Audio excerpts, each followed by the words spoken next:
Here we are upstairs, and here's one of my two remote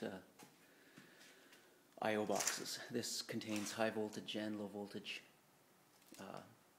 I/O. There's a bunch of relay cards up there on the top. A couple of them are turned on right now. Up and down in the lower left, there's 120 volt switched stuff so that we can control various lighting and plugs and whatnot that we want to have computer controlled. In the lower right, there's 5 and 12 volt DC distribution.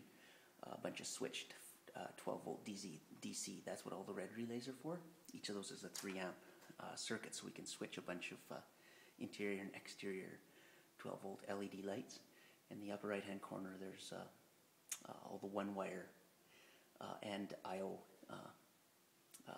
stuff that we do.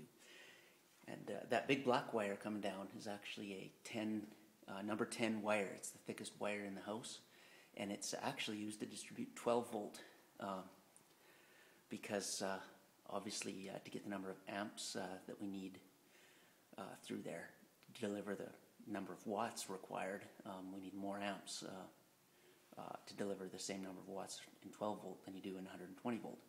And to reduce voltage drop across that wire because of its resistance, we have to make a really big wire. So anyways, if we go back over here into a bedroom, you see there's a light switch there. And right now it's on. This is just a temporary switch, of course. If you look over at the box there, you'll see that those two relays are lit.